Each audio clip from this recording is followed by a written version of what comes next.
Furent un temps où la jungle, l'Afrique et le pôle Nord ne se connaissaient pas. Mais un jour, un guépard sorta de la jungle, prêt à combattre pour la nourriture. Il cherchait désespérément de la nourriture. Mais il y a quelque chose qu'il ignorait. C'est que pendant ce temps, en hiver, tout le monde était heureux. Tout le monde avait de la nourriture à disposition. Vraiment, tout le monde. Il chassait tout ce qu'il pouvait.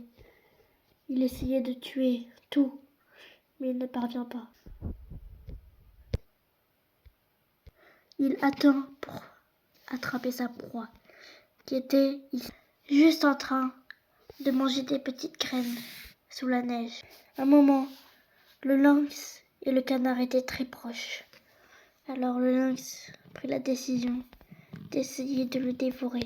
Il passa derrière lui tout doucement, jusqu'à sauter sur lui. Il sauta et attrapa la proie. Le guépard, à son tour, cherchait de la nourriture.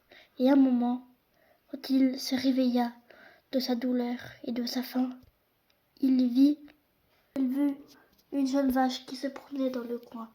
Alors le guépard décida d'essayer de le manger. Il s'avança doucement, vraiment très doucement. Et quand à un moment il bondit dessus, il ne parvient pas, car le veau court et court et court de plus en plus vite. Le guépard essaye de le rattraper, mais n'y parvient pas. Suivant le petit veau qui faisait un chemin vraiment très long, il essaya de partir. Et une fois, à un moment, le veau, la vache, décidé à s'arrêter, arriva au pôle Nord. Et quand à un moment, le lynx vit qu'il y avait un veau, il voulut le manger. À un moment, quand le guépard arriva sur place, le veau avait très peur. La vache avait très peur, alors il partit. Et le guépard prit la conversation. Que fais-tu ici? Je te signale que tu es sur mon territoire. Je voulais juste suivre une petite vache. Et toi, tu as mangé?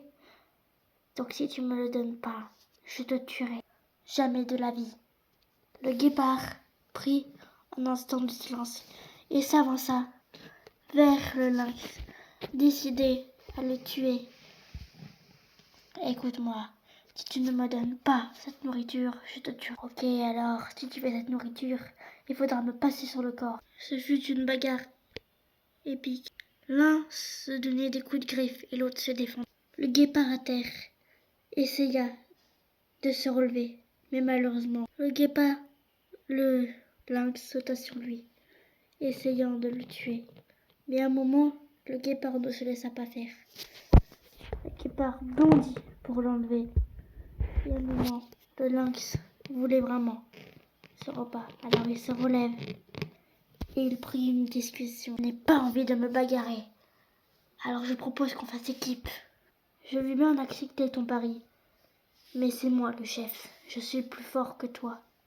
Le lynx, reconnaissant son acte d'avant, en le repoussant, accepta.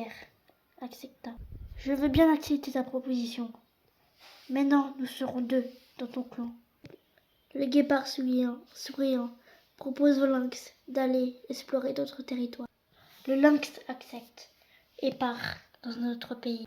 Un jour, le lynx et le guépard marchèrent tranquillement, quand soudain il vit un hyène en Afrique. Le hyène se tourna et essaya de prendre une conversation. « Bonjour étranger, qui es-tu ?»« Moi, je suis Jacques. Et toi, qui es-tu ?»« C'est vrai, je n'ai pas dit au lynx comment je m'appelais. »« C'est vrai ça, comment t'appelles-tu ?»« Moi, je m'appelle Diego. Moi, je m'appelle Terreur. Et je suis le chef de cette bande. Alors si tu veux m'affronter, viens. » Le hyène avait très peur, car les guépards lui avaient déjà fait leur fête. Alors, ils acceptèrent et demanda qu'ils puissent rejoindre le camp. Eux, voulant agrandir leur équipe, accepta. Et maintenant, ils furent les 3 mousquetaires. L'hiver, la jungle, l'Afrique et l'Afrique réunie. Ceci était imbattable contre les 3 pays.